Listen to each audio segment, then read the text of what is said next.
৭৯ নম্বর অঙ্কটা দেখেন, এটা জ্যামিতি সংক্রান্ত একটা অঙ্ক এবং অঙ্কটা কিন্তু খুবই গুরুত্বপূর্ণ। এটা অষ্টম এনটিআরসি এ হচ্ছে কলেজ প্রিন্সিপাল পদে 2026-এ এসেছে।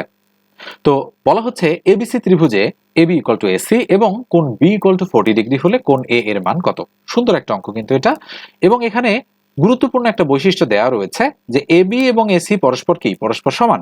তাহলে আমরা এমন ভাবে ত্রিভুজটা অঙ্কন করব যেখানে এবি এবং এসি পরস্পর সমান হবে। তাহলে আমি অঙ্কন করলাম একটা ত্রিভুজ, এটা হচ্ছে এ, হচ্ছে বি এবং এটাকে দিয়ে দিলাম আমি সি। ঠিক আছে, তাহলে আমি নামকরণ করছি এ বি সি। তাহলে উপরেরটা এ, নিচেরটা বি এবং এটা হচ্ছে সি। তো আমরা দেখতে পাচ্ছি যে এ বি আর এসি পরস্পর সমান হয়েছে। তাহলে যেহেতু কন্ডিশনটা ছিল A B equal to AC, এই জন্য আমরা এটাকে এভাবে অঙ্কন করলাম। তো এই দুটো বাহু যদি পরস্পর সমান হয় তাহলে এই কোণ দুটোও কিন্তু পরস্পর সমান হবে, এটা আমরা বলতে পারি। তো এখন যেহেতু আমাদের এখানে দেওয়া আছে কোণ বি এর ভ্যালু 40 ডিগ্রি, তাহলে কোণ বি এর জায়গায় আমরা 40 ডিগ্রি বসাই দিতে পারি। তাহলে এটা যদি 40 হয় নিঃসন্দেহে এটাও 40 ডিগ্রি। আর এটা তাহলে কত হবে সেটা আমাদের কাছে জানতে চাচ্ছে যে কোণ এ এর মান কত। তো আমরা জানি একটা ত্রিভুজের 3 কোণের সমষ্টি হচ্ছে 180 ডিগ্রি বা 2 সমকোণ।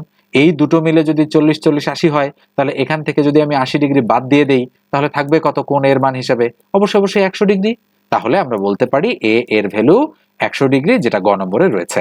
ভিডিওটা ভালো লাগলে অবশ্যই একটা লাইক দিয়ে দেবেন।